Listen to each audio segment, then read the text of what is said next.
Hello friends, welcome to my YouTube channel. और आज का हमारा जो टॉपिक है वो है उप्स कंसेप्ट। तो पहले तो हम ये पढ़ेंगे कि उप्स की फुल फॉर्म क्या होती है। तो पहले हम वही लिखते हैं, O for object, second O for oriented और प्रोग्रामिंग।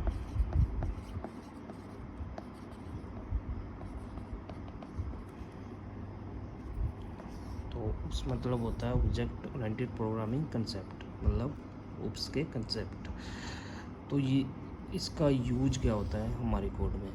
तो इसका एक सिंपल सा एग्जांपल दूंगा मैं। लाइक हमारे पास एक कार है, तो कार का सबसे मेन पार्ट क्या होता है, वो होते हैं उसके पहिए, टायर्स। तो उनके बिना वो नहीं चल सकती है, वो उसके लिए बहुत ज़रूरी है। ऐसे ही हमारे कोडिंग के लिए उप्स कंसेप्ट बहुत ज़रूरी है। फिर कोडिंग वो आपकी PHP होगी, जावा, एंड्रॉयड या फिर कोई अलग लारावेल, वर्डप्रेस, मतलब सब में ये उप्स कंसेप्ट यूज होते ही होते हैं। वो आपको मैं एग्जांपल के साथ भी बताऊंगा। तो पहले हम इसकी डेफिनेशन देखते हैं कि उप्स कंसेप्ट की जो डेफिनेशन है वो क्या है, उस पर हम अभी लिखेंगे। ये आपको समझ आ गया कि उप्स कंसेप्ट होते क्या हैं। उप्स कंसेप्ट कोडिंग के लिए सबसे मेन पार्ट है, इसके बिना हम अपना कोड नहीं राइट कर सकते, नहीं लिख सकते।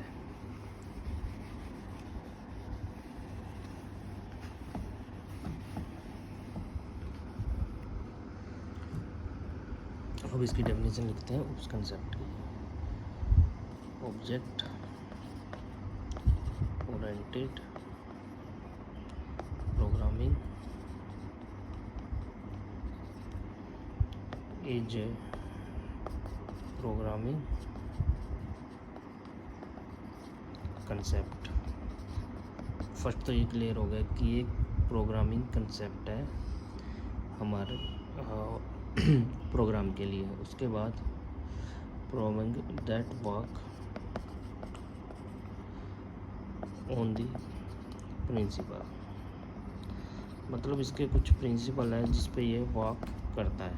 प्रिंसिपल मतलब इसके कुछ अपने रूल हैं, वो रूल का यूज करके ही हम अपना कोड लिख सकते हैं, और हम अपना कोड लिखते भी हैं। वो आपको नहीं पता कि उनको हम उप्स कंसेप्ट बोलते हैं, लेकिन हम अपने कोड में ऐसे उप्स कंसेप्ट जो हैं, प्रिंसिपल हैं, रूल हैं, वो हम यूज करते हैं।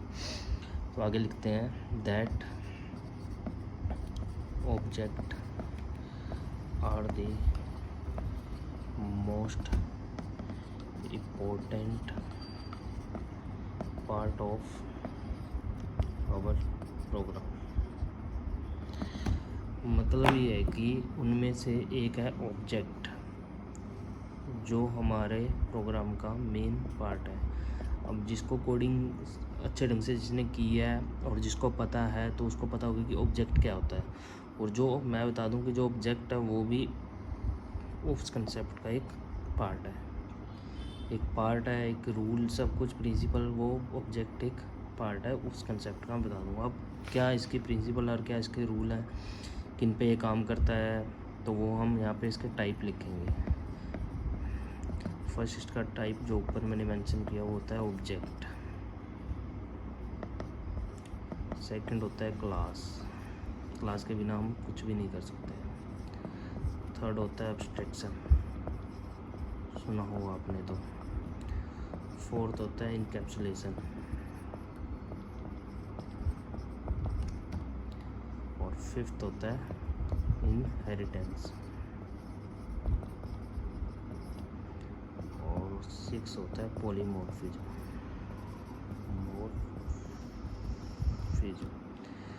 तो ये चार क्या तो आपने नहीं सुने हुए हैं, एब्स्ट्रैक्शन, इनकैप्सुलेशन, इनहेरिटेंस और पॉलीमॉर्फिज्म। लेकिन ऑब्जेक्ट और क्लास ये आप यूज भी करते हैं, और ये आपने सुने हुए भी हैं कि क्लास का तो हम यूज करते ही हैं, ये तो सबको ही पता होगा। ऑब्जेक्ट, जब हम किसी क्लास को सेकंड क्लास में कॉल करवाते हैं तो उसका पहले ऑब्जेक्ट क्रिएट होता है, तो उसको बोलते हैं हम object.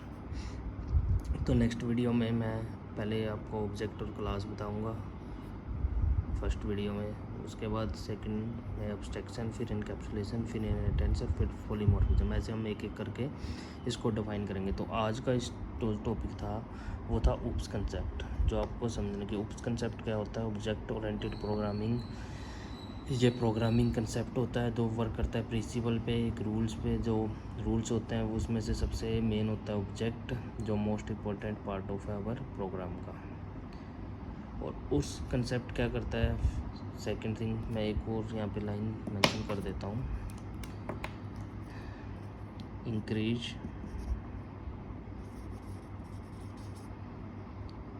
The flexibility and,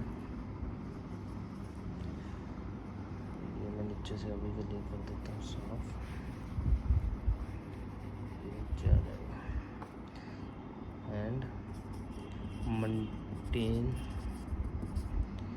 ability, flexibility and maintainability of program. तो ये तो मतलब हमने वर्ड यूज किए हैं, इससे पता ही लग गया। फ्लेक्सिबिलिटी और मेंटेनेबिलिटी मतलब फ्लेक्सिबल करता है प्रोग्राम को, आप आसानी से लिख सकते हो, समझ सकते हो, यूज़ कर सकते हो। और मेंटेन करता है मतलब प्रोग्राम लिखने का तरीका जो है उसको ये मेंटेन करता है। तो दो इसकी डेफिनेशन है। फर्स्ट, ऑब्जेक्ट प्रोग्रामिंग का एक कंसेप्ट है, प्रिंसिपल पे काम करता है और इसका जो मेन पार्ट है वो ऑब्जेक्ट है। दूसरा, इंक्रीज करता है फ्लेक्सिबिलिटी और मेंटेनेबिलिटी को प्रोग्राम की। तो नेक्स्ट वीडियो में पढ़ेंगे ऑब्जेक्ट और क्लास होते गए। Thank you for watching, please subscribe my channel for next video. Thank you.